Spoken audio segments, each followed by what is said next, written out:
Muy buenas tardes a todos y todas. Damos inicio al acto académico de entrega del título de doctor honoris causa de la Universidad Nacional de Rosario al doctor Daniel Madison James. Preside esta ceremonia el vicerrector de la Universidad Nacional de Rosario, profesor odontólogo Héctor Darío Macía. Lo acompaña el decano de la Facultad de Humanidades y Artes, profesor Alejandro Vila, y le damos la bienvenida, por supuesto, al doctor Daniel James.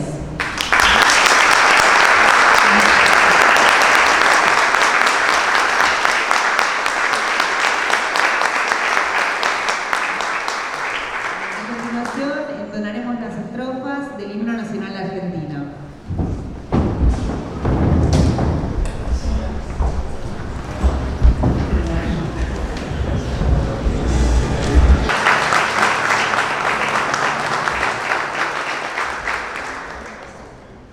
A continuación, invitamos a compartir unas palabras al decano de Humanidades y Artes, profesor Alejandro Vila, en su condición de padrino del homenajeado. Doctor, vicerrector, odontólogo. Hola, ahora sí. Vicerrector, doctor, odontólogo Héctor Darío Macía, directora de la Escuela de Historia, doctora Laura Luciani, director del doctorado de Historia, doctor Alejandro Eugenián, docentes, estudiantes, graduados, amigos y amigas, querido Daniel James, buenas tardes. Para nosotros es un día especial.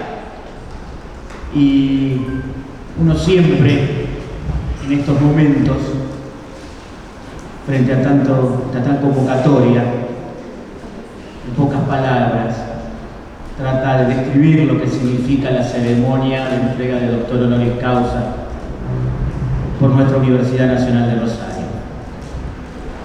La entrega del doctor honoris causa es la máxima distinción que otorga la Universidad Nacional de Rosario a aquellas personas que, por méritos diversos, tanto en el campo académico, pero también en el campo de la cultura, en el campo de los derechos humanos, en el campo artístico, en el campo de la ciencia, de la investigación, de la política, han desarrollado una actividad relevante, notoria, y que por lo tanto nuestra universidad considera que tienen los méritos suficientes para recibir esta máxima distinción.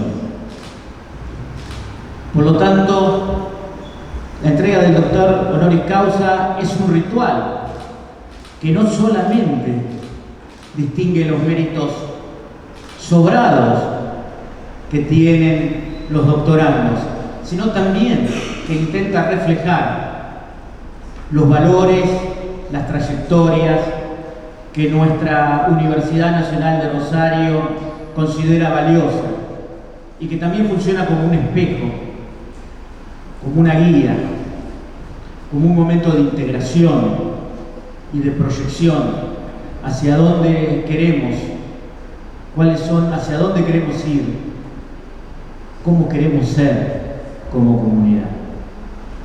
Así que hoy es un día especial. Voy a ser muy breve porque seguramente después la doctora Silvia Simonazzi va a realizar una laudatio a la altura del homenajeado. Simplemente decir que Dani James, además de ser historiador y sociólogo formado en Inglaterra y que ha sido docente e investigador también en los Estados Unidos, para muchos de nosotros ha sido alguien cercano. Generaciones de estudiantes de historia nos hemos formado, lo hemos leído, hemos debatido a partir de su producción académica, de su investigación. Y como muestra son notables los textos Resistencia e Integración, desde hace muchos años, bibliografía obligatoria en los cursos de historia argentina. pero también el libro de Doña María, otro texto fundamental. Nuestro homenajeado no solamente se formó en el norte, sino que además es un especialista en historia social, en historia oral, en historia de América Latina y sobre todo especialista en el campo de historia argentina, el campo de las luchas gremiales, de la identidad de la política. Así que para nosotros es una jornada histórica. Y también es una jornada histórica porque no quiero dejar de mencionar que en un momento tan difícil para las universidades argentinas, para el sistema científico nacional, es una doble alegría la presencia de Daniel James. Por un lado, su generosidad de viajar miles de kilómetros para compartir con nosotros una semana intensa que obviamente coronamos con esta ceremonia. Y para nosotros también es un esfuerzo importante como institución poder recibirlo, poder estar a la altura de la figura del homenajeado. Y en un contexto de crisis es fundamental seguir apostando a la producción de conocimiento, seguir convocando a aquellos que son referentes en cada uno de los terrenos y mantener y sostener los vínculos académicos, las redes. No solo por una cuestión, entre comillas, defensiva, sino por una cuestión de fortalecimiento de la producción, de la institución, de la calidad académica. Así que tener hoy, en este histórico y en este espacio tan querido para nosotros como es el Salón de Actos de nuestra Facultad de Humanidades y Artes, a Daniel James, es en sí mismo un momento de muchísima alegría, de muchísimo orgullo, y seguramente será un vínculo que perdurará como una red, perdurará como un proyecto de investigación, pero también va a perdurar en nuestra memoria como un momento muy significativo en la historia personal y colectiva de nuestra institución. Así que, bienvenido a nuestra querida Universidad Nacional de Rosario. En breve, cuando nuestro vicerrector le tome oportunamente el juramento, pasará a ser un colega docente de nuestra universidad. Tenemos el orgullo de decir que el doctor Daniel James es un colega docente de la Universidad Nacional de Rosario. Muchísimas gracias.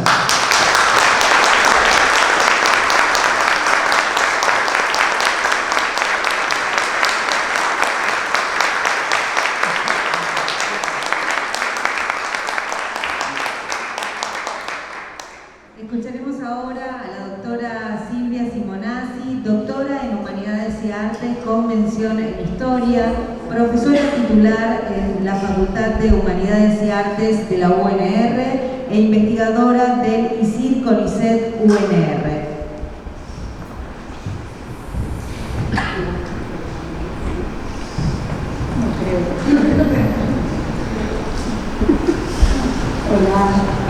Hola, ¿me escuchan? No, como otra vez, como el lunes, no.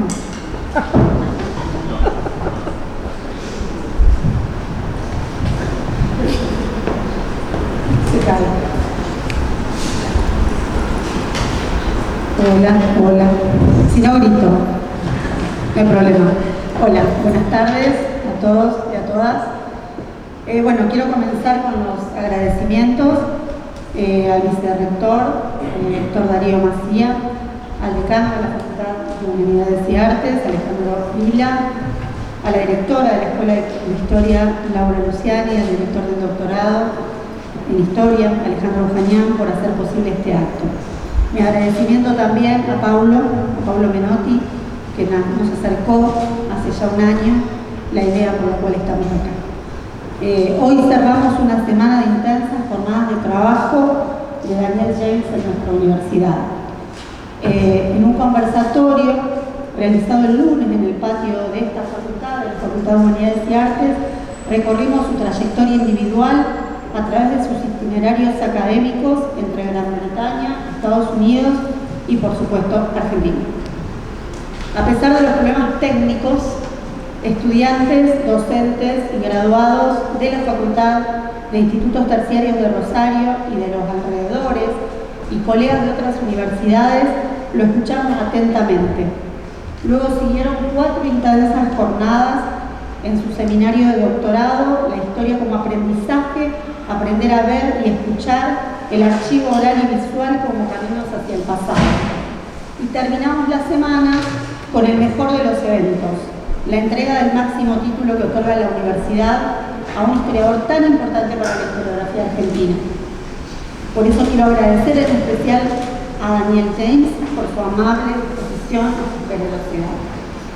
Cuando el año pasado presentamos el pedido de entrega de esta distinción, intentamos sintetizar una trayectoria que, por cierto, resulta una tarea difícil, pero voy a mencionar algunos de los argumentos que pusimos allí.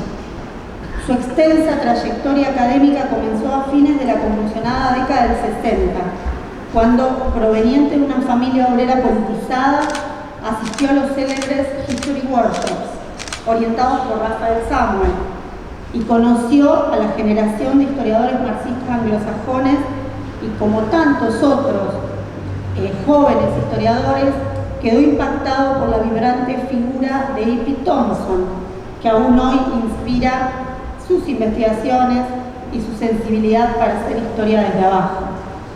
En esos años decide estudiar el peronismo, investigar los complejos procesos de construcción de ese movimiento político y el papel del sindicalismo peronista desde una perspectiva atenta a las dirigencias y a las bases.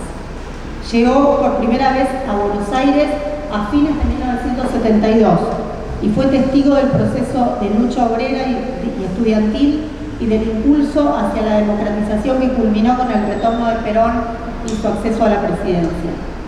Una vez que obtuvo su doctorado en la London School of Economics and Political Science de la Universidad de Londres en 1979, dio clases durante un breve periodo en Brasil y desde entonces permanece radicado en Estados Unidos, donde desempeñó su actividad académica en prestigiosas universidades. Fue colega y formador, director, lector, orientador de importantes latinoamericanistas en las universidades de Yale, Duke e Indiana, entre otras. Dirigió numerosas tesis doctorales, entre las que encontramos al menos 2 graduados de esta universidad y una de ellas de nuestra Escuela de Historia. Durante todos estos años ocupó un lugar central entre los latinoamericanistas y en particular entre aquellos preocupados por la historia del trabajo. Impulsó y sostuvo por más de 2 décadas los congresos anuales de historia del trabajo. Dirigió el Centro de Estudios Latinoamericanos de Yale, el Centro de Estudios Latinoamericanos y del Caribe de la Duke, para luego codirigir el Centro de Estudios de Historia y Memoria de Indiana University. No voy a continuar desplegando su currículum, solo agregaré que integra los consejos editoriales de prestigiosas revistas académicas de Estados Unidos y América Latina dedicadas a los estudios latinoamericanos, comparados y de la clase trabajadora. Quiero tomarme unos minutos, lo mencionó recién el decano, para señalar la importancia que su clásico libro Resistencia e Integración, el peronismo y la clase trabajadora argentina, publicado en castellano en 1990, representó en primer término para parte de esa generación de historiadoras e historiadores que nos dedicamos al estudio de la clase trabajadora. Durante esa década, la de 1990, las investigaciones en ese campo despertaban cada vez menos interés. En Argentina era el momento en que se hablaba de el adiós al proletariado, del fin de la clase obrera, y en nuestro país en particular, al compás de la tarea destructiva del menemismo, proliferaba el movimiento de desocupados como resultado de las privatizaciones, el desempleo y las duras condiciones de supervivencia de los y las trabajadoras y sus organizaciones. Aún así, esa situación adversa fue desafiada tanto en las calles como en el mundo académico. ¿Cómo dar cuenta de la recepción del libro en ese contexto? Y pensaba que resultó un estimulante, incitante, vivificante análisis desde la historia social de las prácticas obreras, sus discursos y su ideología, en particular luego de 1955. Allí se propuso analizar, en ese libro, las bases, los fundamentos del poder sindical desde una lectura thompsoniana que ya dialogaba, entre otros, con el Raymond Williams de marxismo y literatura. Esto es, que prestaba atención a las prácticas obreras, a las percepciones, al discurso. Ofreció una interpretación sobre el bandorismo, las relaciones entre direcciones y bases, y también sobre el surgimiento de las corrientes que lo desafiaron desde adentro y desde afuera del peronismo, sobre el clasismo de los 60 y sobre la rebelión de las bases, en particular de fines de esa década. Para la generación salida de las universidades durante los últimos años, o que salía de las universidades durante los últimos años de la dictadura y el primer tramo de la democracia, el libro representó la demostración de que era posible hacer historia social de la Argentina reciente y desde abajo. En un contexto en que el hallazgo de fuentes escritas era aún una tarea frustrante, contribuyó a impulsar el campo de la historia oral, aún en contra de los mandatos de la comunidad académica. Parte de esa generación, aún sin todas las herramientas teóricas y metodológicas que fue adquiriendo con solidez a lo largo del tiempo, afirmó con sus investigaciones que era posible estudiar los procesos históricos recientes y que la historia oral, con los dilemas que la atravesaron, permitía recoger aquello que las fuentes escritas no brindaban, la subjetividad de los de abajo. En esas duras condiciones, digo, quienes investigaron la historia social de las izquierdas, la clase obrera, el clasismo, las luchas, la resistencia, leyeron y citaron su libro. Hice el ejercicio de revisar esos textos de mediados de los 90 hasta fines de los 90. James era referencia obligada. Seguramente Daniel no lo imaginaba, y posiblemente hoy, por las caras que pone, no termine de mencionar su impacto. Resistencia e integración, no casualmente varias veces reeditado en castellano, desbordó ampliamente y su influencia sobre esa primera generación, no solo en Rosario, no está de más aclararlo, e incluso desbordó los límites de la disciplina. Hoy es un clásico, que además fue precedido por otros escritos, voy a afirmarlo de manera contundente, uno fundamental, Normalización y Respuesta de la Clase Obrera, publicado en 1981, antes de Malvinas, antes de la Guerra de Malvinas, antes de que se despertara la esperanza del retorno a la democracia y con ello la vuelta a las universidades de quienes habían sobrevivido al horror, pero también el ingreso de una nueva camada de estudiantes. Por supuesto, su 17 y 18 de octubre, publicado por primera vez durante el alfonsinismo, un texto que ya exhibía en 16 páginas una lectura de esas jornadas en La Plata con los trabajadores de Berisso, que tomaba postura en los debates historiográficos sobre los orígenes del peronismo y ofrecía un análisis de ese proceso desde la historia social y cultural. Luego siguieron varios artículos que anticipaban nuevas perspectivas de investigación. El lunes hacíamos referencia a una compilación en inglés editada junto con John French, donde reflexionan sobre la historiografía de género en América Latina. Reflexionaban en ese momento, sigue vigente. Esa compilación agrupa 9 capítulos que abordan estudios de trabajadores, de trabajadoras, o la ausencia de trabajadoras, en sectores fabriles de Argentina, Chile, Guatemala, Brasil y Colombia. Hay, además de ese libro, 2 potentes capítulos de reflexión de su propia autoría, de la de French y la de James, sobre las perspectivas de género que venían conformando el campo. Allí también proponían una agenda futura. Hasta que en el 2000 se publicó en inglés y en el 2004 en castellano Doña María, Historia de vida, memoria e identidad política, recientemente reeditado.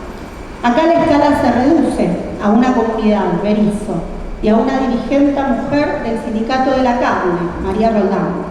El género aparece articulado con la clase, los aportes sobre la historia oral, sobre escuchar y leer, sobre entablar relaciones con los y las entrevistadas, sus obstáculos, límites y potencialidades abrevan ya en un diálogo acusado con otras disciplinas, la antropología, la crítica literaria y también la sociología.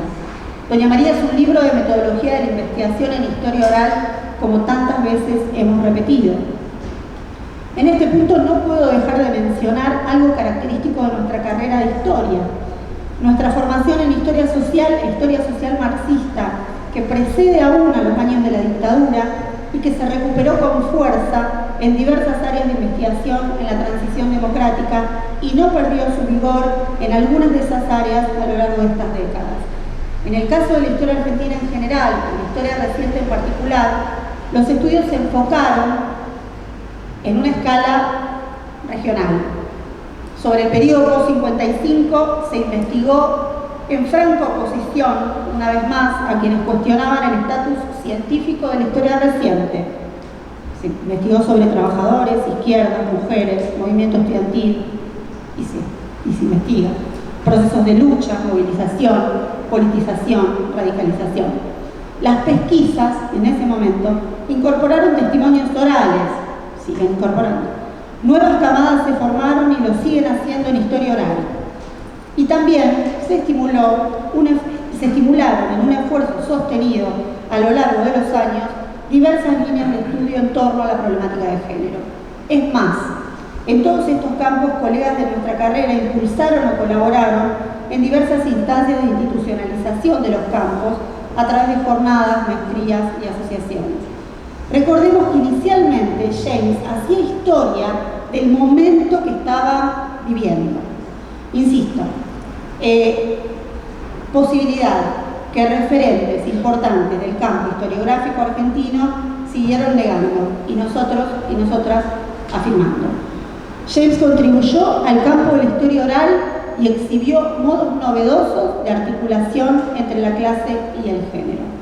Y finalmente, solo a los fines de esta lectura, porque su producción sin duda es más amplia, se editó el año pasado un libro de 600 páginas, escrito en coautoría con Mirta Lobato. Paisajes del pasado, relatos e imágenes de una comunidad obrera. Berizo, por si quedan dudas.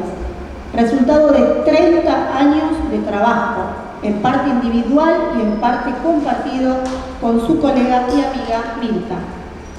Otro libro de metodología de la investigación.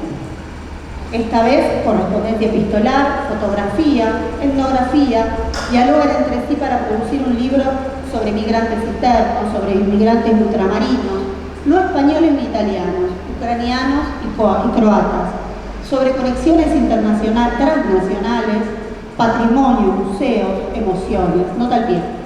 Para comentar que fotografía, capitalismo e historia es una apasionante línea de investigación sobre la cual aún está produciendo. Dicho esto, ¿cómo no esperar una concurrencia nutrida en las actividades que lo tienen como protagonista? ¿Cómo no imaginar el entusiasmo exhibido por su presencia? Y finalmente, ¿cómo negar que teníamos una deuda pendiente con él? Esta idea de deuda pendiente fue la que inspiró a la entonces directora de la Escuela de Historia, Luciana Seminara, a organizar en plena pandemia, en septiembre del 2020, el seminario virtual Identidades y Culturas Obreras en Argentina, Conversaciones con Daniel James, que, alojado en el canal de YouTube de la facultad, rápidamente tuvo cientos de vistas y hoy tiene miles. Pero restaba la invitación presencial, agasajarlo en nuestras facultades y en nuestra universidad. Y acá estamos. Pero hay algo más, no voy a mirar. Considero que Daniel quería venir a Rosario en una estancia más prolongada, porque por sobre todas las cosas, esta es la ciudad en que vivió durante 30 años su entrañable amigo Alberto Belloni. Aprendiz primero y trabajador después en el Ministerio de Obras Públicas, el MOP, delegado y dirigente de ATE Rosario hasta principios de los 60. Luego de ser elegido para el Secretariado Nacional del Gremio, Belloni, impulsado por desacuerdos con la corriente bandorista del sindicalismo y por su abierta defensa de la democracia sindical y la participación de las bases, debió partir en lo que él mismo y sus allegados consideraron su primer exilio a Buenos Aires. Alberto, el de anarquismo y peronismo, el hermano de Orlando, el pintor de tablado. Hace solo 2 años, Daniel se refirió a él como un intelectual obrero autodidacta, cito, que jugó un papel crucial en la conceptualización del sindicalismo peronista en resistencia e integración, especialmente en la primera parte del libro. Pero detengámonos un momento. Un joven doctorando británico y su compañera Lynn garantizaron ahora sí el exilio de Alberto y su compañera Estela hacia París vía Montevideo. Estela afirma que lo hizo con el dinero de la beca. Me detengo en ese gesto, en su sensibilidad hacia el activismo sindical, hacia la represión y las amenazas y su lealtad al amigo, al que continuó visitando en París y aún hoy mantiene un vínculo de amistad con su esposa. Y un aspecto más para ir cerrando. Como producto de nuestra lucha sostenida, ayer el Senado votó rechazar el veto de Milei a la Ley de Financiamiento Universitario y nos preparamos para seguir luchando por su efectiva e inmediata implementación. Daniel, en un gesto de compromiso con nuestra situación, dictó una clase pública en la calle, británico-norteamericano, en octubre del año pasado, sumándose de ese modo a nuestra firme y sistemática defensa por la educación pública. ¿Qué hilo une sus orígenes obreros, las relaciones de amistad tejidas a lo largo de los años con sus entrevistados, trabajadores y trabajadoras y sus familias, y su persistencia en el estudio de las clases subalternas, de los de abajo? Es el mismo u otro hilo que une su propio paso por la educación pública, su compromiso juvenil con la izquierda trotskista británica, aquel que lo condujo como estudiante a piquetear en la puerta de las fábricas y elegir en definitiva investigar sobre la historia argentina contemporánea. Es posible, no sé si él estará de acuerdo, pero quienes lo conocimos, más o menos, quienes lo conocemos, más o menos, atisbamos que su generosidad, su amabilidad, su rigurosidad, su invitación a pensar críticamente y a nunca dejar de aprender, hunde sus raíces en una historia individual, familiar y académica que tiene mucho de estos hilos que se convirtieron en trama. Por todo esto, gracias, maestro. Ojalá que de tu estancia por Rosario puedas llevarte algo de todo el afecto y el agradecimiento que pretendo transmitir en nombre de muchos y muchas de las que estamos aquí.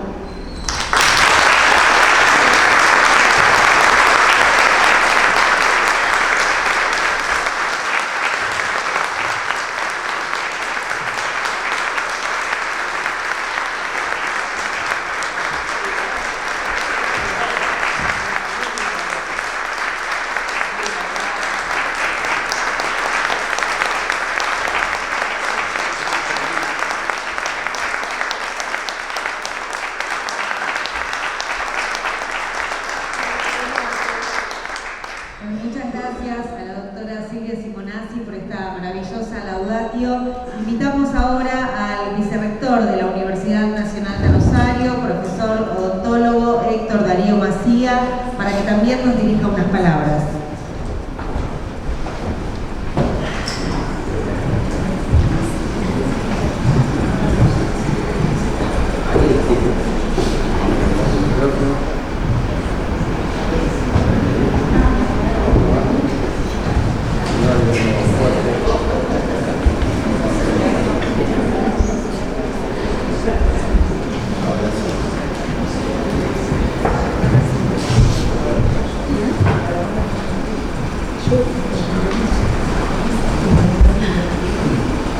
Buenas tardes.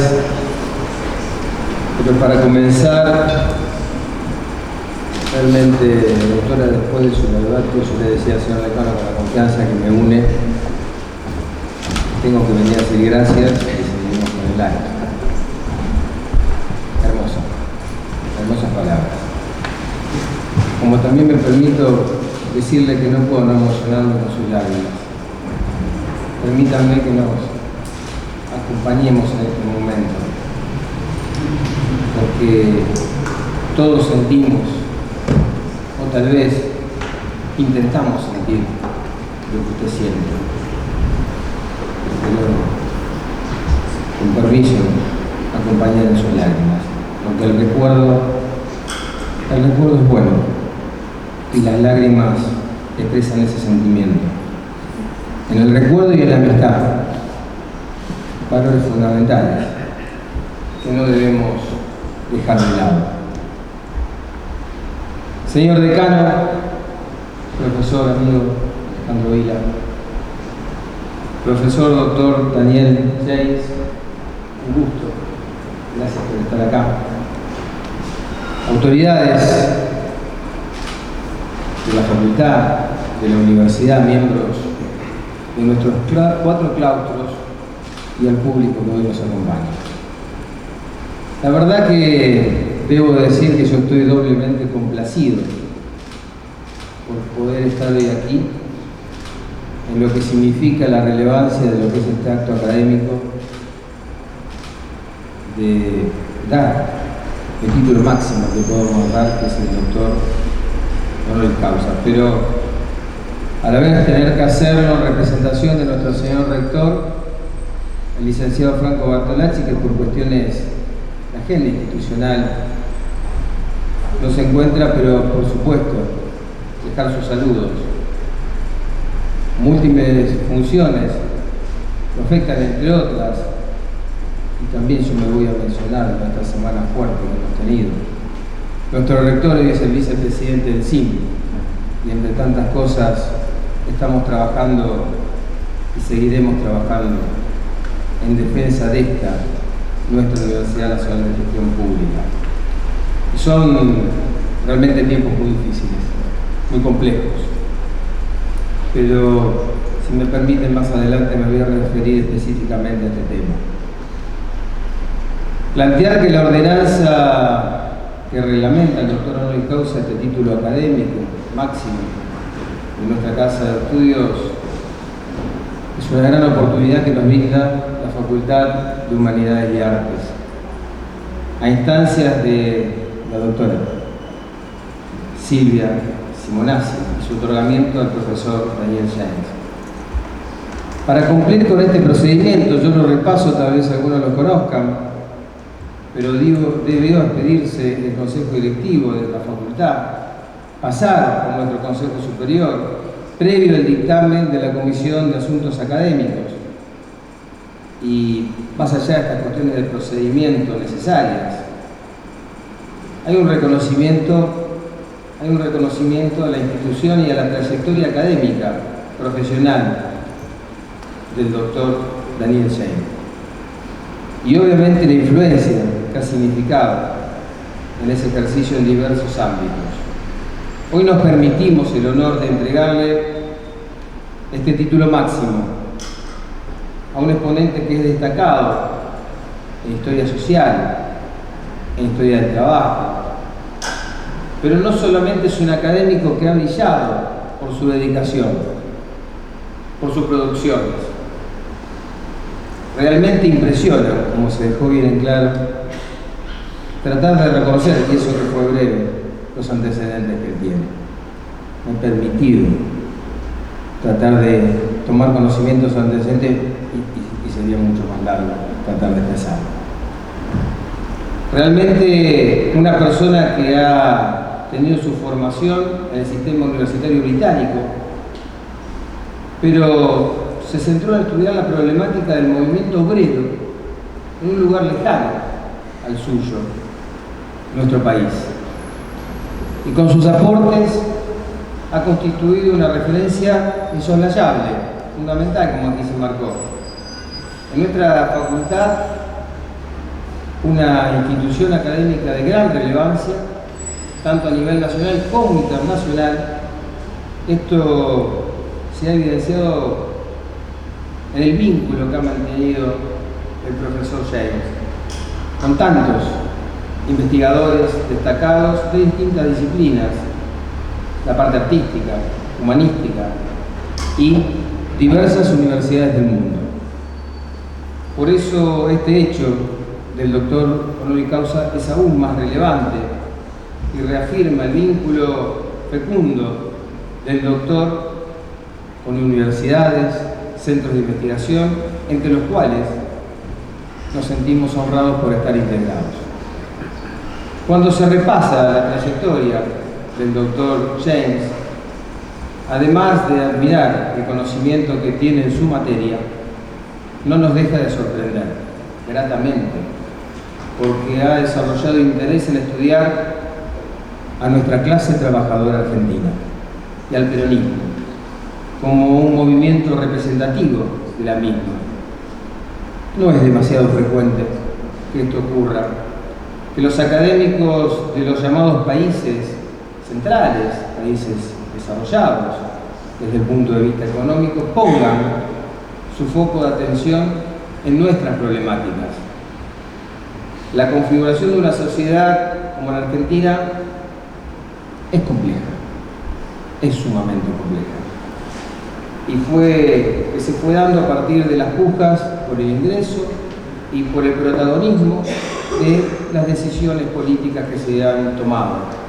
Pero los aportes del doctor James son valorados y necesarios, porque realmente no solamente enriquecen, sino que nos enriquecen en el debate y amplían nuestras perspectivas. Doctor, yo no soy un conocedor de la problemática, soy odontólogo, esto ya lo han dicho. Intento hacer todo lo posible, me defino como un odontólogo imprudente. Cada vez que empiezo a trabajar en esto, lo mío tiene que ver con la salud. Hoy un día muy especial, les cuento que es el día del odontólogo, el día de la odontología latinoamericana. Muchísimas gracias. ¿Y qué mejor que festejar en la Universidad Nacional de Gestión Pública? ¿Qué mejor que festejar en la Facultad de Humanidades de Arte? ¿Y qué mejor que festejar con un título de doctor honoris causa? Hago un chiste que hago siempre para dejarlos con la boca abierta. Pero bueno, esto suma un poquito para distender. Disculpen que yo no soy muy protocolar, pero es así. También tengo la posibilidad de estar como profesor en mi facultad y también hoy el honor de hace 6 años ser el vicerrector de esta universidad. Pero realmente todos los universitarios y quienes tenemos responsabilidades de gestión debemos nutrirnos de todo esto que nos da, por ejemplo, el doctor James. Un reconocimiento, este otorgamiento de nuestro título máximo, también debe darse el reconocimiento al campo que él aborda. Y por supuesto, no puedo evitar la mención en este contexto que estamos transitando de la Ley de Presupuesto Universitario de las Universidades Nacionales de Gestión Pública. Estamos en un conflicto, estamos en pleno conflicto con nuestro presupuesto. El Congreso de la Nación acaba, hace algunas horas, de nuevamente también rechazar ese veto que intenta limitar lo que nosotros en las calles, cada vez que haga falta, vamos a seguir defendiendo, que es tener esta Universidad Nacional de Gestión Pública que tenemos, una Universidad de Gestión Pública de la Democracia, una Universidad de Gestión Pública de Ingreso Restricto, una Universidad de Gestión Pública no arancelada, una Universidad Pública de la Autonomía y de todo lo que signifique la inclusión. Una universidad como institución que sin ninguna duda, no hay ningún problema en tener que hacer público cualquier debate, es de las instituciones más democráticas con las que cuenta el país y la República. Y por eso, para mí es muy importante todo lo que venimos haciendo, movilizaciones como las del año pasado, en abril, en octubre, en septiembre de este año y nuevamente ahora hace pocas horas en la Plaza San Martín de nuestra ciudad, y la grata notificación de que el Senado también ha acompañado a continuar con esa ley que necesitamos. Yo lo decía cuando me permitían cerrar el acto en Plaza San Martín. Uno podría decirle: señor presidente, le exigimos que aplique la ley. Yo voy a plantear, tratar de que tengamos más diálogo, voy a tratar de que nos tengamos más respeto, voy a tratar de que entendamos la necesidad de esta ley. Señor presidente, le quiero pedir que aplique la ley, porque es importante que las leyes se respeten y se apliquen en el país y en la República. Porque para que conozcamos de algunas cifras estamos hablando de más de 2 millones de estudiantes que involucran este sistema y que es un derecho único la educación. Cómo podemos hablar obviamente de la salud, como hablamos de la cultura, de la ciencia, de la tecnología. No puedo no mencionar al Garrahan, la discapacidad y tantas cosas que se vienen involucrando. No tengo ninguna duda que no hay ningún argentino que no quiera que la situación del país cada vez sea mejor. Pero quien malinterprete que la educación es un gasto, no está entendiendo la importancia de lo que significa el desarrollo del país y de la República. Y por eso es tan importante para nosotros, estamos convencidos que tenemos una gran oportunidad y esto que estamos celebrando en el día de hoy, que es otorgarle al doctor el título de doctor honoris causa en nuestra Facultad de Humanidades y Artes, significa aportar más estudio, más comprensión a los múltiples problemas que tenemos como sociedad. Hay otro dato. Estamos a 2 meses de que este país y esta república tenga 42 años de democracia ininterrumpida. El único tiempo que pudimos lograr en la historia del país y de la república. Por primera vez hemos entendido la importancia del sistema democrático y hemos continuado y debemos seguir continuando. No importan los esfuerzos, no importan las diferencias, no importan las complicaciones, no importan los tropiezos. La democracia nos está dando este tipo de situaciones. Que hoy estemos aquí reunidos, que podamos participar, que tengamos este honor de sumar a Daniel Schein como un profesor de esta universidad. Una universidad que obviamente desde el 83 a esta parte tiene distintos sabores, podemos decir agridulces. Por un lado, valorar más de 4 décadas, y esto sí, con una viva emoción, sin golpes de Estado, sin persecuciones y sin tener que no estar más en el país en el que hemos nacido y queremos. Pero por eso es importante seguir trabajando para que nosotros sigamos construyendo más y mejor república. Creo íntimamente que nos ocurre desde el 10 de diciembre del 23, tiene algunas causas de no resolución de los problemas más esenciales de nuestra sociedad. Durante este tiempo, y eso hay que aprender, no deja de pasar las oportunidades que el acto simbólico, también una oportunidad de integrarnos a un todavía más, es este que vivimos hoy, del doctor honoris causa de Daniel Schein. Y estamos necesariamente obligados, y esto lo digo con el mejor de los sentidos, a sacarle todo el provecho posible a esta situación. Realmente el doctor Schein es un honor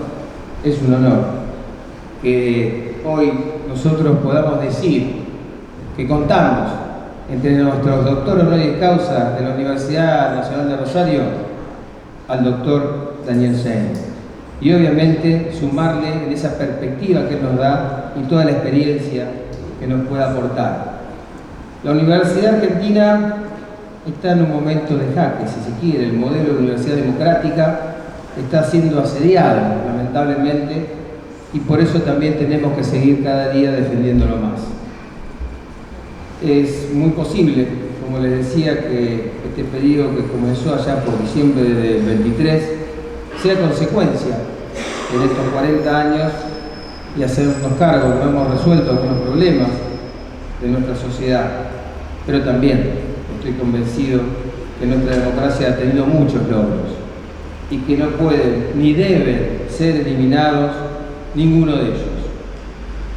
Es una consolidación del modelo de universidad basado en principios de la reforma del 18, el principio de autonomía, en el principio de los 4 claustros que pertenecen a nuestras universidades, en el principio de una universidad no arancelada, en el principio de una universidad con ingreso irrestricto, en el principio de una universidad abierta al pueblo, tan abierta al pueblo. Les quiero contar brevemente. Yo tuve la oportunidad de ingresar a esta universidad de ser odontólogo. Y era taxista mientras estudiaba. Pero esta universidad me incluyó. Esta universidad me lo permitió. Y y hoy tengo la oportunidad de estar con ustedes, dando este doctor honoris causa al doctor Daniel James. Por eso, doctor, bienvenido al claustro de los doctor honoris causa de la Universidad Nacional de Rosario. Desde ya contamos con usted para defenderla. Y permítanme, y lo digo a viva voz siempre, universidad pública, siempre. Muchísimas gracias.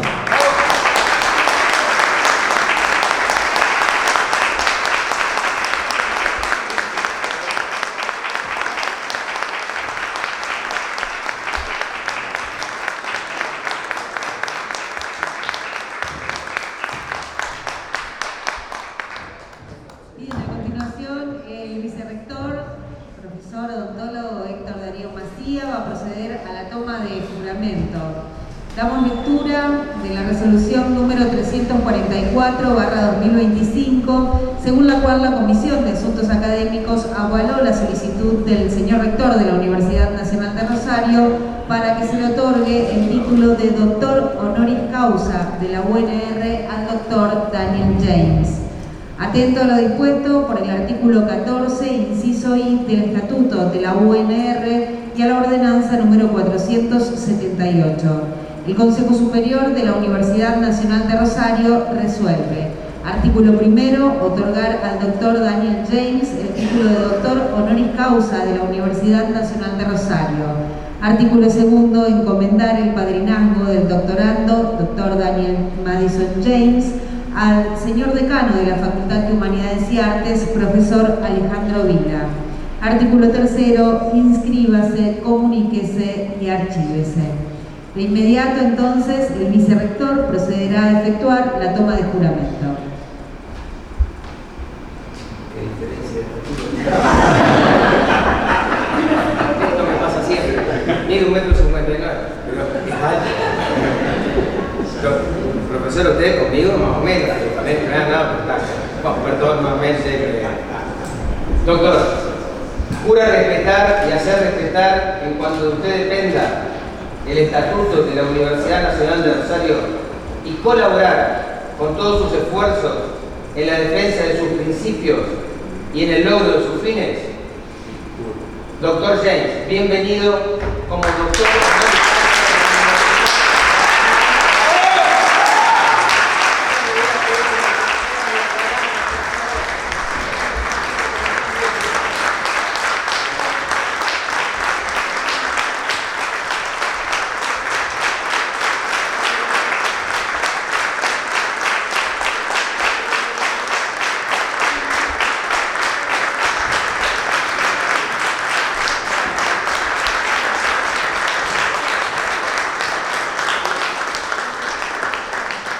A continuación se hará entrega del diploma y la medalla que acreditan el título otorgado.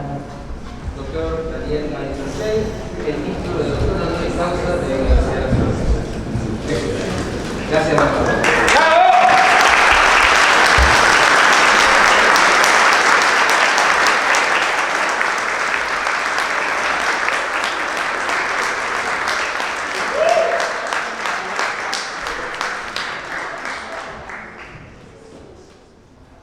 Bueno, también se le hará entrega al doctor James de un obsequio de parte de la comunidad de la Escuela de Historia de la Facultad de Humanidades y Artes. Invitamos a Paulo Menotti, que es integrante de la escuela y además del Instituto Galileo Galilei, a hacer entrega del obsequio.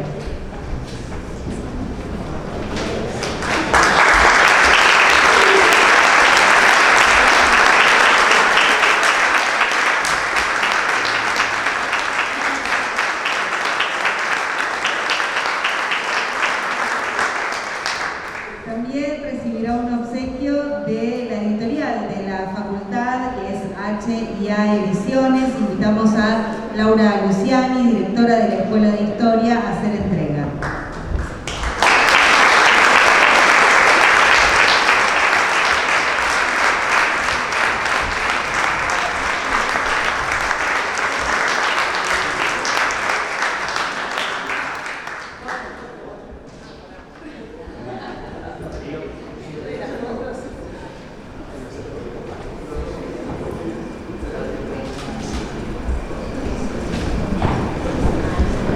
Bueno, ahora sí, invitamos a las autoridades a descender del estrado y vamos a escuchar la conferencia del flamante doctor honoris causa de la Universidad Nacional de Rosario, doctor Daniel James, titulada Anécdotas como herramientas para vivir, Dios salve al rey en el Club de Mineros de Teruel.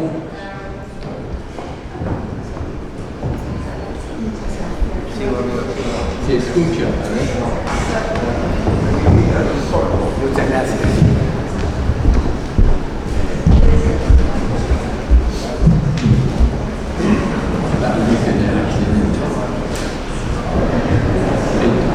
Hola,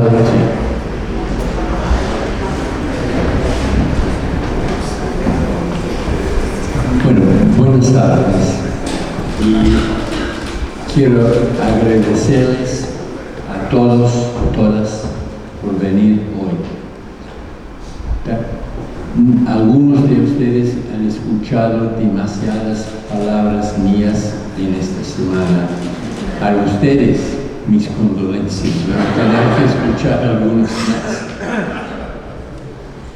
Es un gran honor recibir este doctorado honoris causa de una casa de estudios de la calle de la Universidad Nacional de Rosario.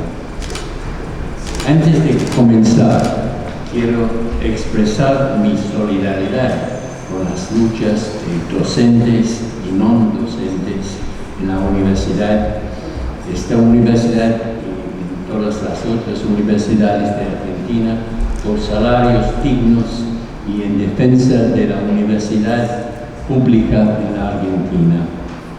Fui un gran beneficiario de la educación pública en todos sus niveles. Coseché los frutos de generaciones de luchas sociales y políticas en el Reino Unido por la educación pública, la asistencia sanitaria y una vivienda digna. Hoy en día todo eso se ve amenazado, no solamente en Gran Bretaña, pero también a través del mundo. Pero sin ello, hoy no estaría aquí recibiendo este honor de ustedes. Agradezco la laudatio que Silvia acaba de pronunciar. Fue muy generosa y se limitó felizmente a asuntos académicos e intelectuales. El año pasado, en la UBA, en su laudatio, mi amiga y coautora Mirta Novato decidió compartir con los oyentes un rumor que decía que cuando llegué a Argentina por primera vez en 1972, con 23 años, llevaba puestos unos pantalones de terciopelo morados y unas gafas que me hacían parecer John Lennon.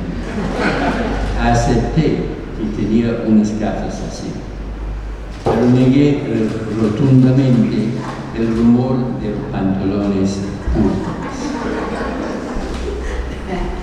Quiero agradecer también a Silvia y Paolo Menotti por el inmenso trabajo que realizaron para superar los obstáculos y dificultades que inevitablemente preceden a cualquier evento como este. Por supuesto, también fueron fundamentales en la organización del seminario que tuve el gran placer de impartir esta semana. También quiero agradecer a Marina y Paulo y Omar por la hospitalidad que ofrecieron a Lynn y yo en sus casas. De hecho, Omar aceptó con muy buen humor el desalojo de su propia casa. Muchísimas gracias a ustedes y toda la familia. Hace poco calculé que en los últimos 53 años, desde que pisé por primera vez el suelo argentino en octubre de 72, he pasado casi una cuarta de mi vida en este país. Sin embargo, por alguna razón, solo había visitado Rosario 3 veces antes de esta semana. Las 2 primeras veces visité Puerto General San Martín. Fui la primera vez a visitar la madre y el padrastro de Alberto Belloni después de que él y Estela, su compañera, se vieron obligados a exiliarse. Y la segunda vez en 2015, en el 10º aniversario de la muerte de Alberto, cuando celebramos un acto conmemorativo en la biblioteca que llevaba su nombre en Puerto General San Martín.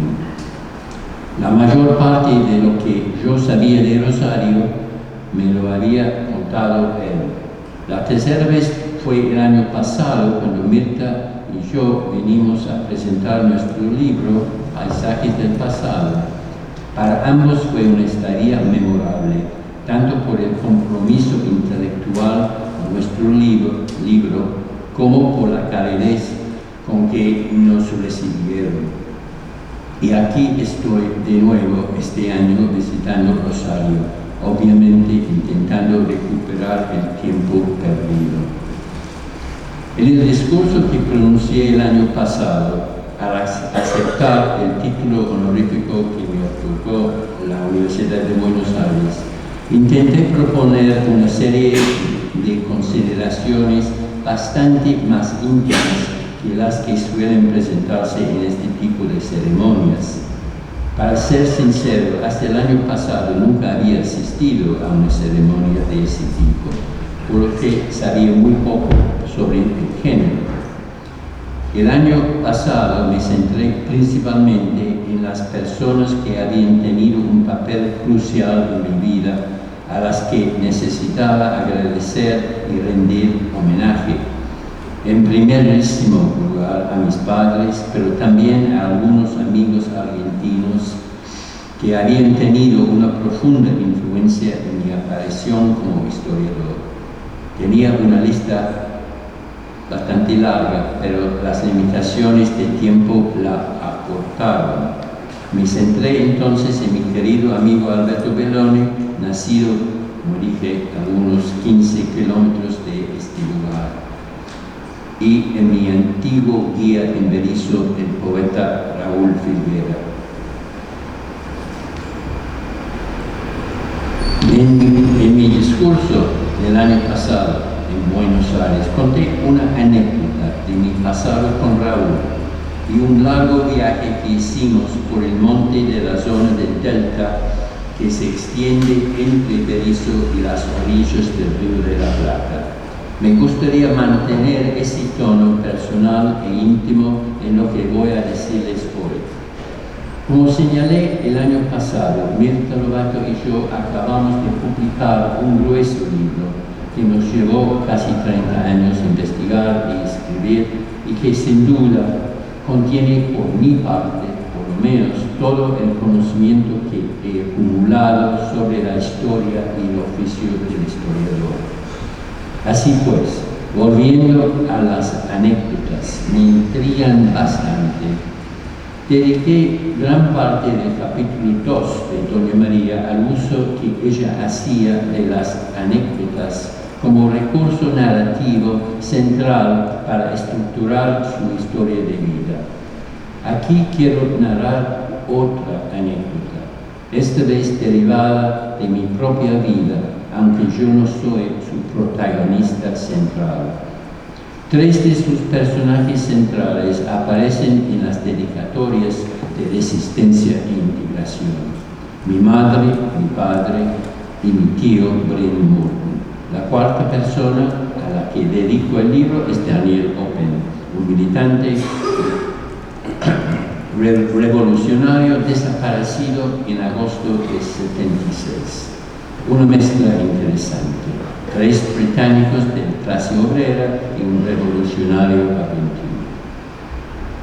En la dedicatoria a mi tío simplemente digo Welsh miner, minero galés. Y es importante desentrañar estas 2 palabras para establecer el contexto de esa anécdota. Era un minero de carbón que nació y pasó su vida en la cuenca carbonífera del sur de Gales, trabajando en las minas profundas que son características de esa zona. La cuenca carbonífera del sur de Gales es una de las dos únicas en el mundo que contienen carbón antracita. La otra es la cuenca del este de Pensilvania en los Estados Unidos. La antracita era el carbón más codiciado durante el apogeo del capitalismo industrial, por su alto contenido en carbono y su elevada densidad energética. Era esencial para ciertas formas de producción de acero. También era inviablemente difícil de extraer del suelo. Las vetas son profundas, tortuosas y bajas. Muchos de los túneles tenían menos de 1 metro de altura. Además, es un carbón mucho más duro que el más común carbón bituminoso y como tal genera mucho más partículas finas de polvo de carbón cuando se perfora con picos o taladros motorizados. La aldea donde vivían Bryn, mi tía Ruby y mi prima Christine se llamaba Telwyth. En galés el nombre significa 3 casas de las minas y hace referencia a las 3 minas cuyos trabajadores y sus familias vivían allí. El Mardi, que se inauguró en la década de 1830 y había dejado de producir carbón alrededor de 1950, el Steel Pit, que estaba cerca del centro de la aldea, a 1 kilómetro escaso de la casa de mis tíos, y se inauguró a fines del siglo XIX, y el East Pit, que era el más nuevo, abierto en la época de la Primera Guerra Mundial, y un poco alejado de la aldea propiamente dicha. Mi padre había nacido en el pueblo vecino, mucho más grande, de Wynn-Caergurwen. En galés significa la pradera de la flor blanca, en referencia a la flor blanca de la cicuta que crecía en el lugar. Y el Wyn, presal, se refiere al enorme presal que se extendía por el amplio valle entre las dos cadenas montañosas. Topográficamente, esta parte de la cuenca carbonífera del sur de Gales es muy diferente del estrecho pasaje del valle de Hollywood, South Wales, el valle de Ronda, con sus terrazas densamente pobladas que ascienden por las estrechas laderas del valle. Se trata de una zona semirural, con muchas granjas cuyos habitantes se ganan la vida por la cría de ovejas y algunas vacas en las partes más frondosas del fondo del valle. Por haber sido un niño que hasta los 14 años pasó prácticamente todos los veranos allí, puedo decir que esa topografía producía una mezcla embriagadora de paisaje rural e industrial. Una red de vías férreas conectadas llevaba el carbón al resto del mundo. La mayoría de las vías se encontraban entre el Steel Pit y el arroyo que discurría al pie de la carretera desde la casa de mis tíos. Y desde allí algunos subían también hacia el East Pit. Esto creaba un paraíso de escenarios para los juegos infantiles. Solíamos buscar los espacios entre las vías y los vagones de carbón y jugábamos a nuestra versión de cowboys e indios, llamados, lamento decirlo, alemanes y británicos. Lo que ponía de manifiesto que éramos una generación nacida inmediatamente después del final de la Segunda Guerra Mundial y habíamos heredado algunas actitudes fundamentales de nuestros mayores. En mi recuerdo, el ruido sigue siendo lo más destacado. Los trenes circulaban día y noche, y durante la jornada laboral su traqueteo se mezclaba con el ruido de la sirena que anunciaba el comienzo y el final de los turnos. Al mismo tiempo, a 5 minutos camino abajo por la calle que salía del pueblo, se llegaba al comienzo de la ladera de la montaña, que nos ofrecía otras alternativas más saludables. Pasábamos el día en la montaña, recorriendo granjas abandonadas y recogiendo arándanos para la vuelta a casa. Al final del camino, sin asfaltar que salía de la casa de mis tíos, había un pequeño prado donde casi siempre pastaban caballos. La otra característica topográfica principal eran las escombreras, montones de escoria que se alzaban como montañas negras justo al lado de las minas. Una de ellas se encontraba entre Terguay y el Huayno, y yo la atravesaba por un sendero que por un costado me llevaba a la casa de mi abuelo. También eran lugares potenciales para jugar, pero rara vez íbamos a ellos, ya que como niños que éramos, nos daban mala estima. El 21 de octubre de 1966, nuestras oscuras premoniciones sobre los montones de escoria se confirmaron cuando uno de ellos, situado en la aldea de Aberfán, una aldea minera a unos 70 kilómetros del Huayno y de Targuay, se derrumbó y sepultó una escuela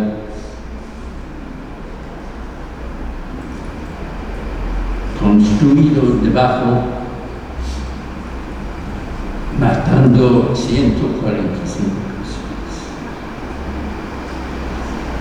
La otra palabra de mi dedicatoria a Brin es galés.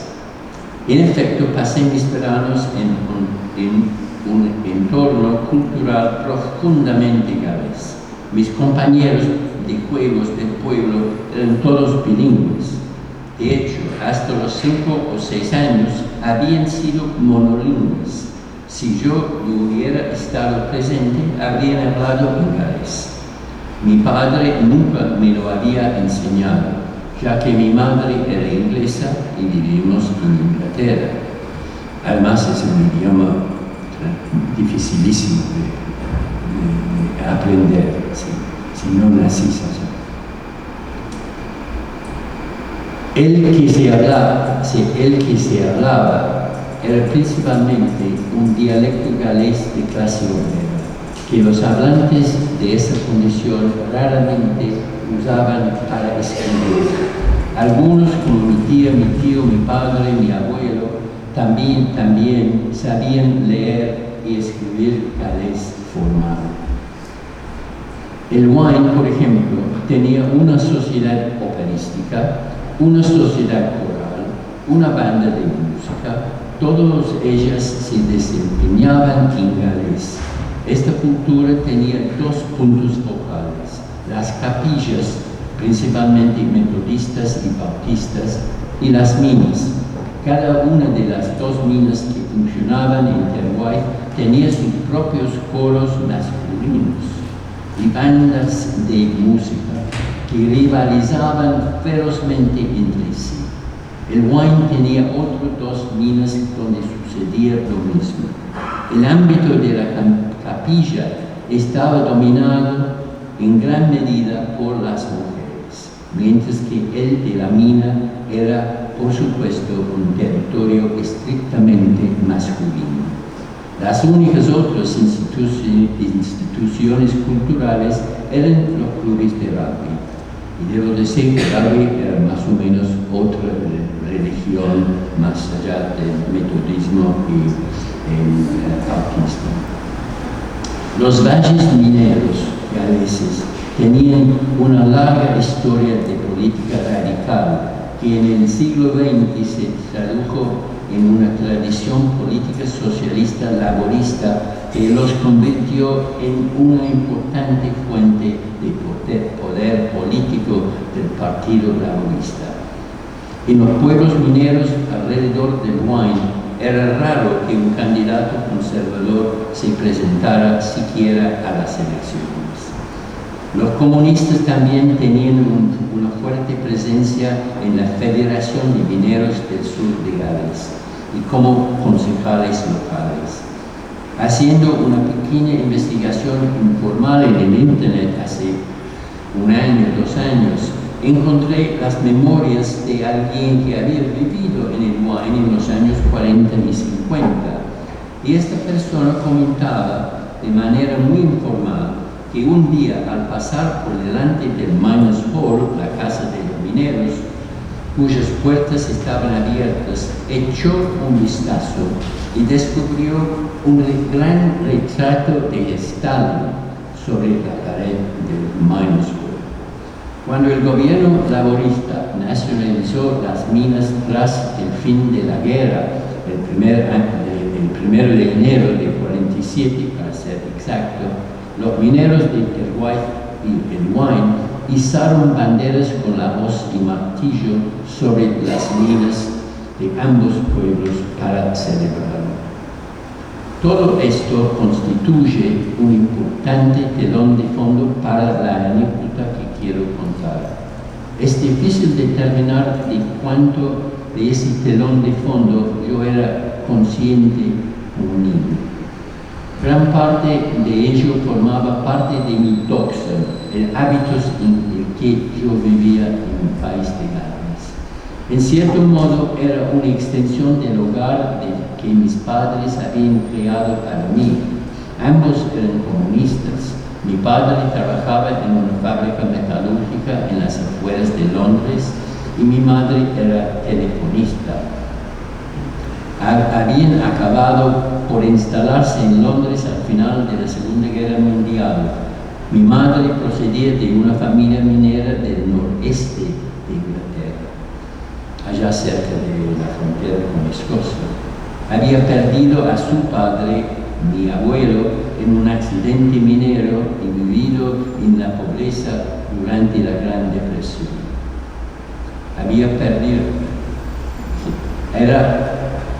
Ella era una de 14 hermanos, de los cuales solo conoció a la mitad, ya que los demás habían muerto antes de que ella naciera. Se alistó en el ejército en 1939. Mi padre se marchó de Gales en 1935 a los 18 años para alistarse en la Guardia Galesa. Abandonó el ejército en agosto de 1939, pero una semana después Hitler invadió Polonia y mi padre fue llamado de nuevo a filas. 9 meses después fue capturado por los alemanes en Dunkerque y pasó los siguientes 5 años como prisionero de guerra, desplazándose por Europa y trabajando en campos de trabajo alemanes. Fue liberado por el ejército soviético y finalmente repatriado a Gran Bretaña en julio de 1945. Se afilió al Partido Comunista poco después de su regreso. Vivíamos en un barrio de viviendas populares construido por el gobierno laborista después de 1945. Todos nuestros vecinos eran de clase obrera. La casa de mis padres abundaba en política sindical comunista. También estaba llena de libros. Los clásicos marxistas, por supuesto, pero asimismo una amplia gama de libros sobre la historia de los trabajadores y la izquierda. Mi madre y mi padre hablaban de su trabajo y de su vida sindical en la mesa en una forma cotidiana durante la cena. Mi padre salía al menos 2 o 3 noches por semana para ir a reuniones del partido o del sindicato. Aprendió economía marxista de forma autodidacta, haciendo un curso por correspondencia y asistiendo a las escuelas de fin de semana del Partido Comunista. Por lo tanto, vivir en la casa de un minero del carbón en el sur de Gales no suponía ningún cambio radical para mí, con la salvedad de que mi tío era una gran rareza en estos valles. Era un minero que votaba a los conservadores.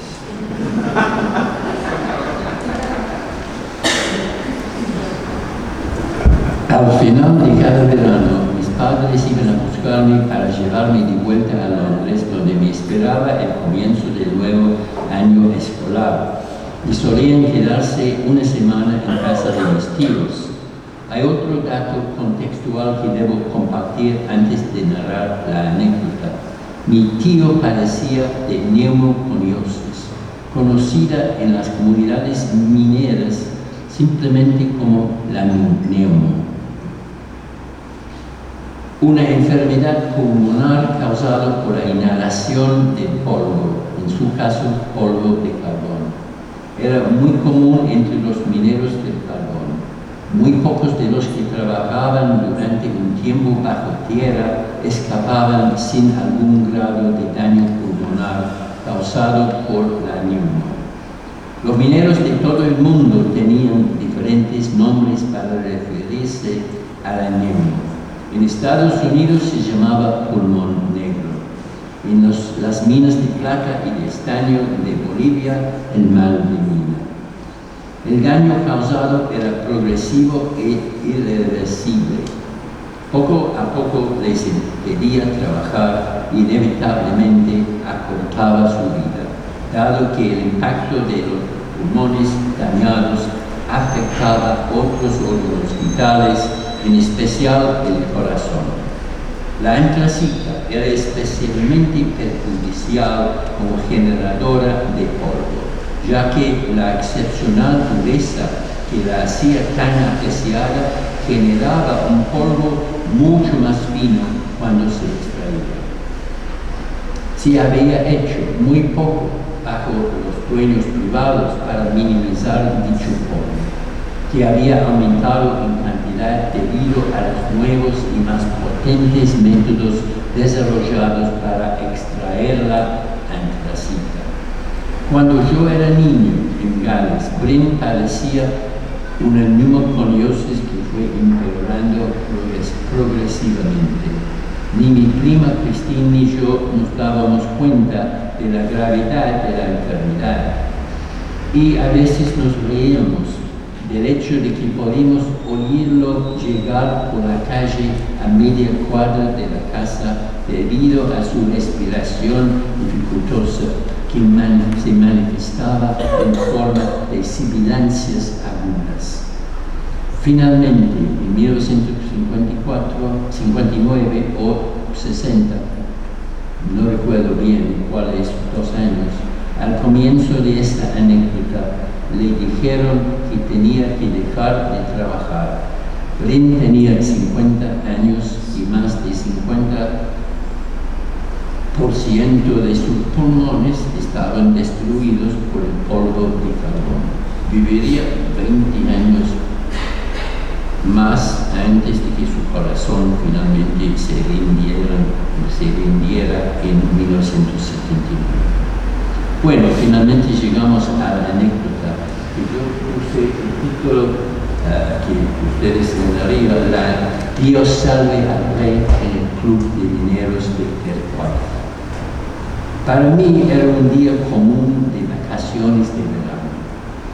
Mis padres habían venido en tren a Tercuay para recogerme y llevarme de vuelta a casa en las afueras de Londres, para el comienzo del nuevo año escolar. Imagino que había pasado el día al aire libre, corriendo por los numerosos lugares donde se podía jugar alrededor de las minas y las vías férreas que llegaban a ellas. Tengo un vago recuerdo de entrar en la casa a primera hora de la tardecita en busca de algo de comida. En la casa reinaba el caos habitual. Como aún estábamos en las vacaciones de verano, no se aplicaba la norma de acostarse temprano. Lo único que recuerdo de aquel atardecer son las secuelas de su clímax. El resto proviene del relato de mi padre muchos años después. Recuerdo vagamente algunos detalles. Quizás haya más, escondidos como anguilas en las pozas de la memoria, en palabras de Italo Calvino. Un granito sepultado por miles de millones de otros granitos. Pero quién sabe cómo asirlos, atraparlos, persuadirlos de salir a la superficie. Lo que sí encuentro en mi memoria es el ruido de las voces de los adultos que se alzaban en la cocina, en particular las de mi padre y mi tía, discutiendo. No sabía sobre qué, ya que todo era en galés, pero no necesitaba saberlo. El suceso era en sí suficientemente extraordinario. Mi padre y mi tía se gritaban el uno al otro. A juzgar por su tono, estaban enojados el uno con el otro. Quizás debería haber hecho más para situar a Ruby, allá al lado de mi padre, en 1933. Ella tenía 3 años más que mi padre y lo adoraba. No recuerdo ninguna otra discusión entre ellos, ni antes ni después de ese incidente. Ella era su protectora en la tensa atmósfera familiar que se había generado tras la muerte de su madre cuando eran muy chicos, y una madrastra irrumpió en la escena. También fue ella quien se negó a creer que mi padre estaba muerto durante los 2 años inmediatamente posteriores a su captura, cuando el ejército británico lo había declarado desaparecido y presuntamente muerto. Le enviaba cartas todos los meses a través de la Cruz Roja, aunque durante 2 años nunca recibió respuesta. Su fe en que estaba vivo se vio recompensada a fines de 42, cuando finalmente la Cruz Roja informó a la familia que habían establecido contacto con él a través de las autoridades alemanas. Lo único que recuerdo del resto de esa noche es que me llevaron rápidamente escaleras arriba a la cama. Cuando mis padres vinieron a visitarnos, me trasladé al dormitorio de mi tía, porque ella y Bren dormían separados debido a la dificultad respiratoria que a este le causaba la neumonía.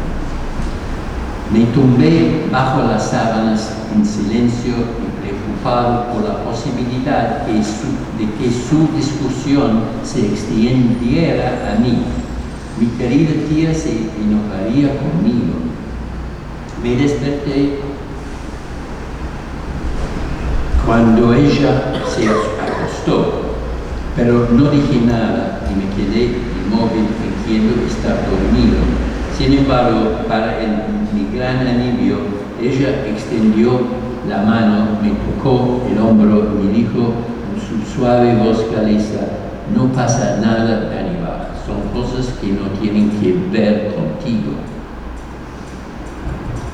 Utilizó la palabra íntima en galés, paj, que un adulto usa para referirse a un niño pequeño, chiquito mío sería en castellano. En aquel momento pronto olvidé el incidente.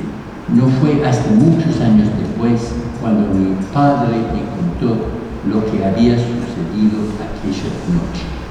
Según dijo, mi tío y mi madre habían vuelto, él, mi tía y mi madre, tío y mi madre, habían vuelto del pub.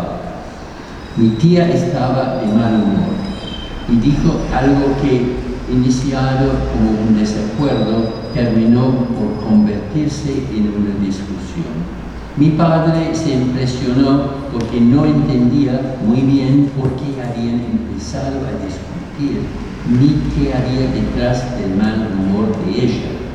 Como había tomado pocas cervezas, no pocas cervezas, su respuesta fue probablemente más fuerte de lo normal. Mi hipótesis es que él, al haber tenido tantas discusiones con ella en su vida, no estaba entrenado en el protocolo de las discusiones acaloradas con su hermana y no reconocía los desencadenantes y los límites.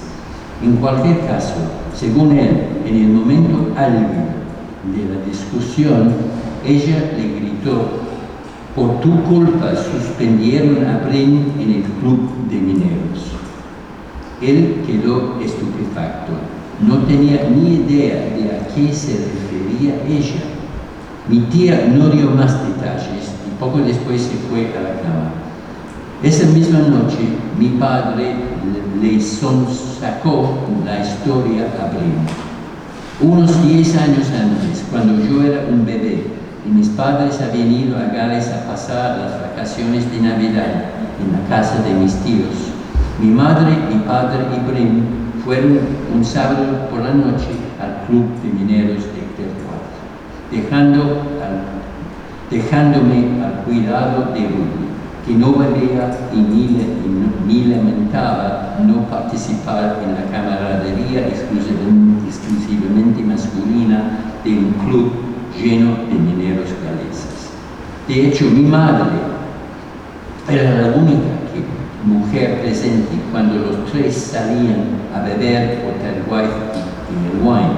Era como una extranjera entrometida en un territorio galés exclusivamente masculino. Al final de la noche, cuando el club estaba a punto de cerrar y el camarero había anunciado la última ronda a un local abarrotado, para sorpresa de mi padre y mi madre, comenzaron a oírse por los altavoces las palabras del himno nacional británico: Dios salve al rey. Mi tío y todos los mineros presentes se pusieron de pie y cantaron. Mi madre y mi padre, buenos comunistas y antimonárquicos, no lo hicieron. Nadie dijo nada. Recogieron cosas y caminaron por el sendero que atravesaba los campos hasta la casa de mis tíos. Pero su negativa a ponerse de pie por el rey tuvo consecuencias, como lo comprobó mi padre esa noche, después de que Ruby subiera a su habitación y él se quedara a solos con Bren. Este había sido acusado por el comité del club de mineros de haber llevado al club a personas que le habían faltado al respeto al rey. Por esa ofensa lo suspendieron por 2 años. Jamás le dijo nada a mi padre que lo quería. Sus diferencias políticas nunca fueron un problema entre ellos. Esa foto de los dos y mi padre desde enfrente, están riendo, siempre terminaban esas disputas, esas discusiones riéndose.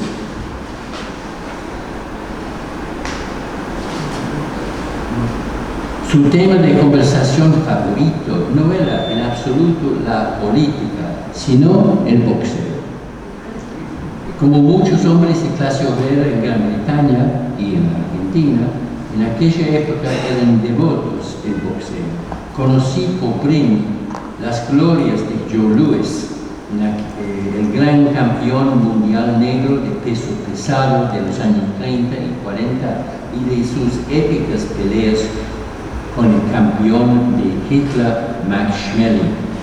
Tenía revistas de boxeo por toda la casa que yo devoraba y fingía boxear conmigo en la cocina o el patio trasero. Mi padre se horrorizó cuando se enteró de lo que había pasado. Brin no le había dicho nada durante todos esos años. Conocí la historia por boca de mi viejo años más tarde. Por alguna razón, asocio su relato de lo sucedido con el tiempo del funeral de Brin de 1979, pero creo que me equivoco. Es posible que ya formara parte, bien pues posible, de mi repertorio de anécdotas familiares en la década de 1970, cuando vine por primera vez a la Argentina. Si era así, había permanecido allí en estado latente. ¿Por qué comparto hoy esta historia con ustedes aquí en Rosario, donde me honran con este doctorado? Bueno, creo que estarán de acuerdo conmigo en que es una pequeña historia intrigante. No está claro quién es, en última instancia, su autor, quién hace que esta anécdota funcione. Su primer autor, Brin, o mi padre que me la contó, o soy yo quien, al contarla aquí por primera vez en público, desempeño la función del mediador cultural. El hecho de narrarla hoy en este lugar es un acto de autorización por mi parte. He enmarcado la narrativa central acerca de mis padres y Brin y el Club de Mineros en un contexto más amplio. En parte, eso ha implicado una contextualización histórica, siguiendo la famosa exhortación de Frederick Jameson en el prefacio a su libro El inconsciente político: historizar siempre. Jameson tenía en mente ejemplos más elevados de arte narrativa que esta humilde anécdota. Al fin y al cabo, la palabra anécdota proviene del griego y se refiere a textos inéditos, fragmentos sobrantes. Pero más allá de un deseo general de relacionar esta historia con su significado histórico más amplio, le he dado forma para intentar decir algo sobre mí mismo. Gran parte de los detalles que he presentado no son históricos, son más bien autobiográficos.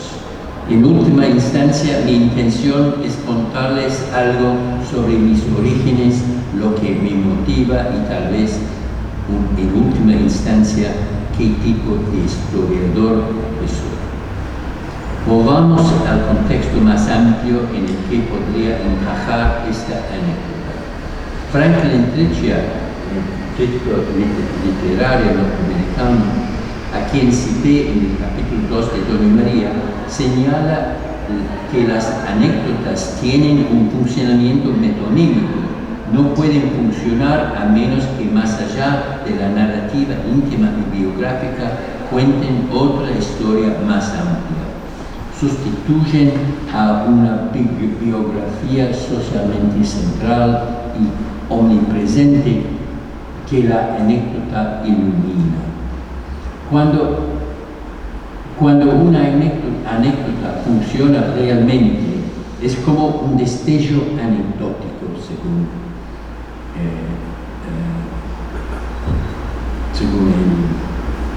el crítico literario. La pequeña historia que revela la esencia de la historia más amplia y se convierte en un texto público. Pero hay dos problemas con nuestra anécdota acá, cuando intentamos pensar en ella de esta manera. En primer lugar, incluso como pequeña historia, no pudo resonar en su momento, ni siquiera en la esfera familiar íntima. Brin nunca habló de ella. Supongo, tantos años después, que habría sido un recuerdo doloroso esposo teñido de vergüenza. Ser suspendido del club de mineros en esas comunidades mineras tan unidas no era poca cosa, porque entonces Ruby lo mencionó. Mi padre dijo que en la época ella estaba bajo una enorme presión, porque fue entonces cuando la salud de Bren lo obligó a retirarse de las minas. Esto debe haber tenido consecuencias económicas inmediatas para ellos. En la industria minera recién nacionalizada, él recibiría una indemnización por sus problemas de salud, pero abandonar las minas iba a reducir considerablemente los ingresos familiares. Más allá de eso, Ruby conocía los costos psicológicos más íntimos de la jubilación forzosa. Bren había sido minero toda su vida laboral. Eso era una parte intrínseca de su ser, de su sentido de identidad y de su lugar en el mundo. En un nivel más amplio, más en línea con la interpretación de Dietrich, podríamos decir que esa anécdota está fuera de lugar y de tiempo, como parte de una biografía socialmente central y omnipresente, simplemente llega demasiado tarde.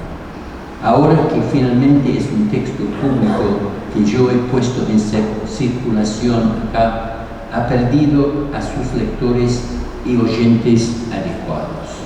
No tiene una audiencia social. Poco después de advertirnos que siempre debemos historizar, Jameson también nos advirtió que la historia es lo que duele. Hacia la década de 1990, en Gran Bretaña, la minería como industria estaba en rápido declive. De más de 1 millón de mineros de carbón en 1945, en los años 90 apenas quedaban 20.000. Ahora no hay ninguno.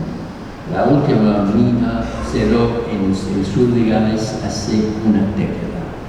Comunidades enteras han sido borradas y condenadas a una especie de semivida.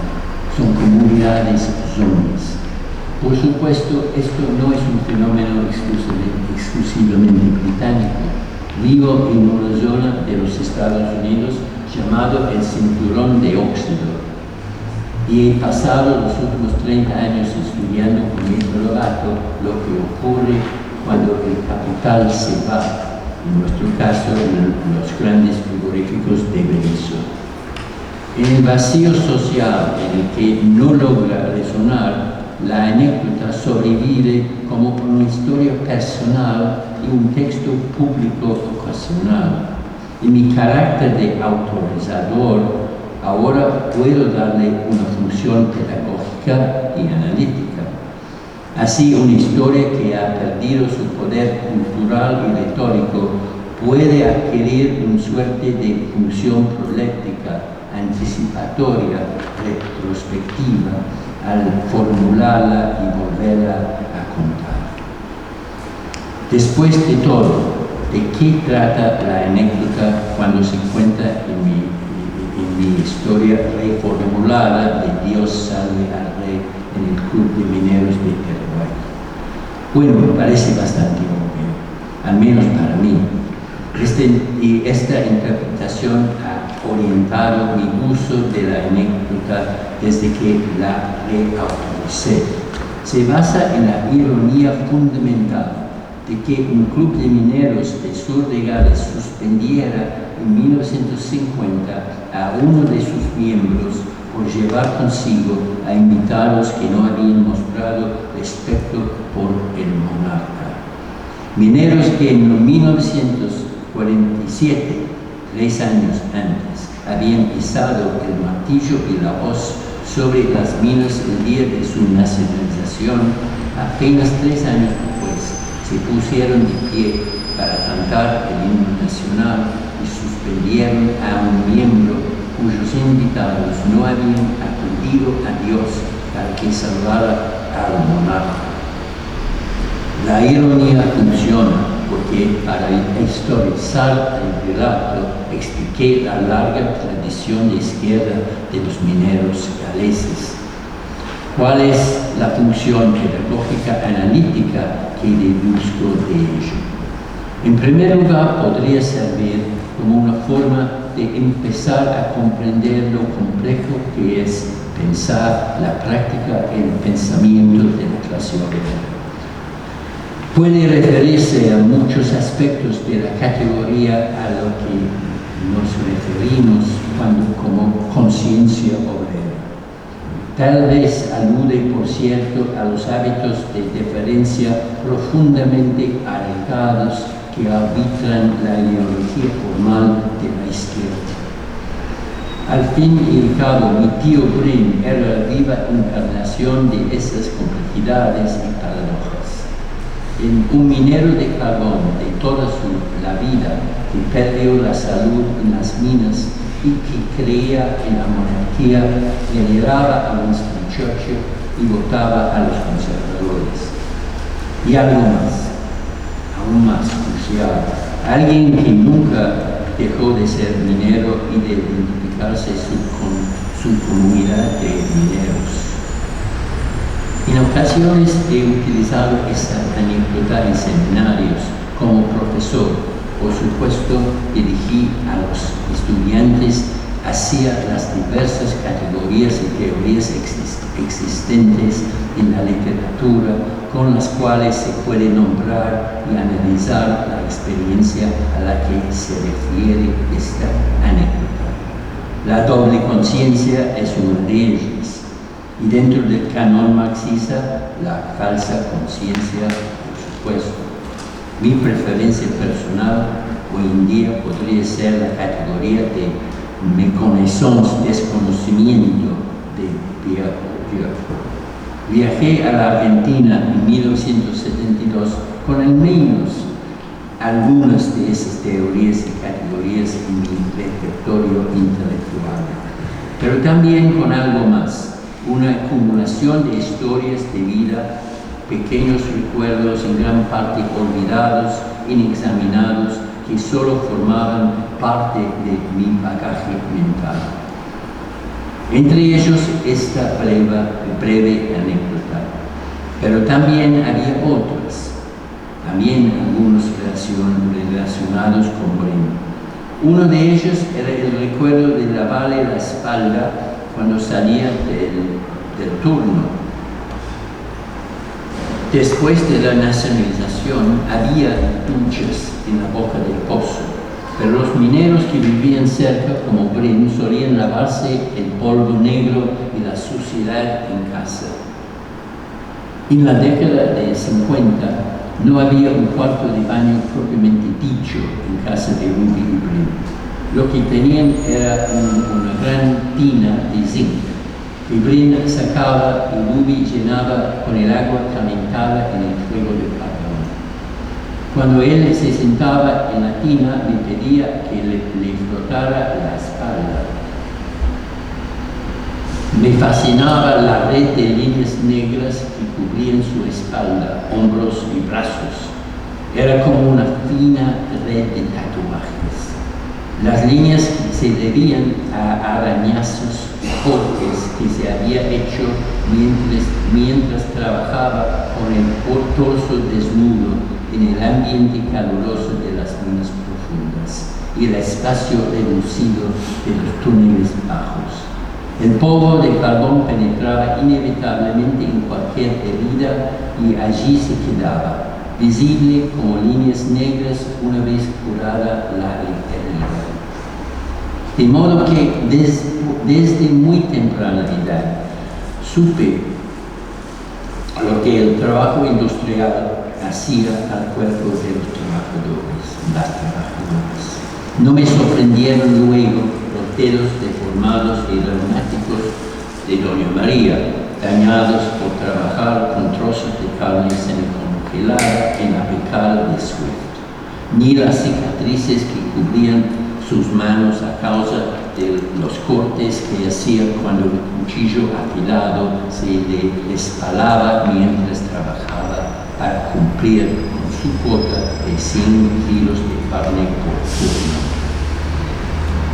En una reciente entrevista extendida con 4 de mis antiguos alumnos de posgrado, que va a salir publicado en los Estados Unidos en el año que viene, sus incisivas preguntas generaron en mí una especie de revelación.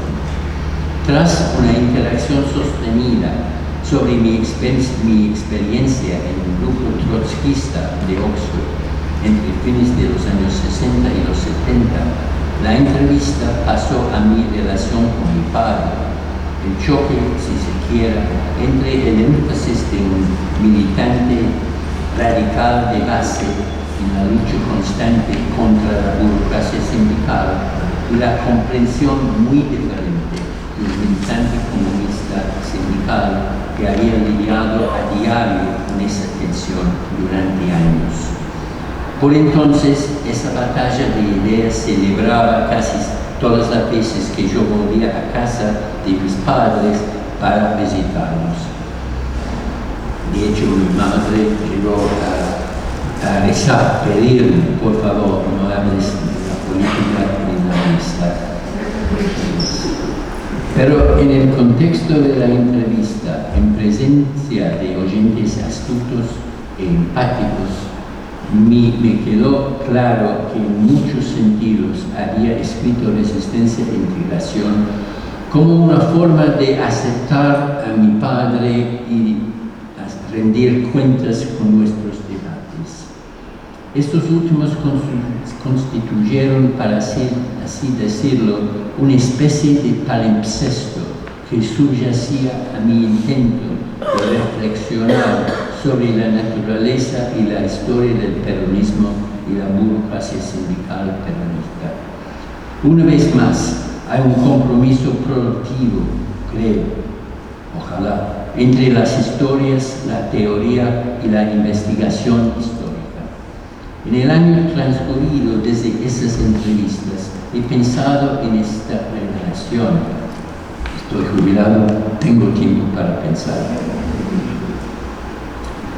Ahora creo que hay algo más que la polémica entre un padre comunista y un hijo trotskista, un tropo muy manido donde los haya.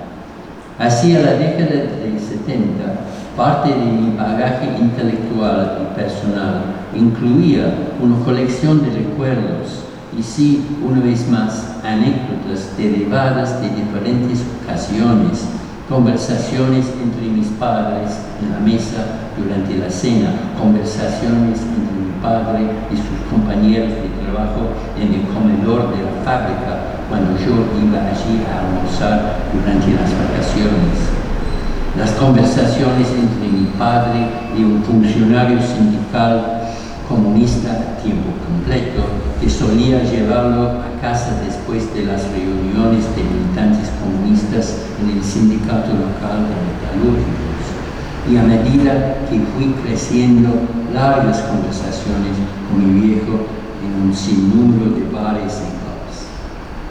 Una de las cosas que más echo de menos desde que me jubilé es mi capacidad para interactuar con ciertos textos y con los alumnos a quienes presento el texto y su autor. Durante muchos años, en diferentes entornos universitarios, enseñé la extraordinaria etnografía de Pablo Meyerhoff sobre judíos ancianos que al final de su vida habían terminado por subsistir solos en Venice Beach, un barrio de Los Ángeles. Su título es Number Our Days, es del Salmo 90, que sería traducir enseñar a enseñarnos, enseñar a vivir nuestros días con sabiduría, más o menos. Pero el título en inglés es Number Our Days y está a la venta desde 1978, cuando se publicó por primera vez. Que yo sepa, no existe traducción española. La busqué sin éxito al preparar la lista de lecturas para el seminario de esta semana. El libro se basa en su recopilación de historias de vida de esa población judía anciana. Es un texto que he enseñado muchas veces y siempre encuentro algún nuevo matiz, alguna nueva perspectiva. Hay varias referencias a él en Doña María, aunque se trata principalmente de una etnografía. En los años posteriores a su publicación, Meyerhoff se interesó cada vez más en el papel que las historias de vida desempeñaban en las diferentes etapas de una existencia. En lo relacionado con los ancianos, llegó a creer que la producción y la comunicación de una historia de vida coherente era esencial para un envejecimiento psíquicamente saludable. Y lo era para superar una de las grandes maldiciones del envejecimiento, lo que ella llamaba el pathos del oyente ausente. Esta es la falta de interlocutores entre las personas mayores. En términos más generales, Meyerhoff terminó por considerar las historias y la narración como vehículos de significado cultural y, cito, formación del alma individual. Según sus propias palabras, eran herramientas para vivir en cualquier etapa de la vida.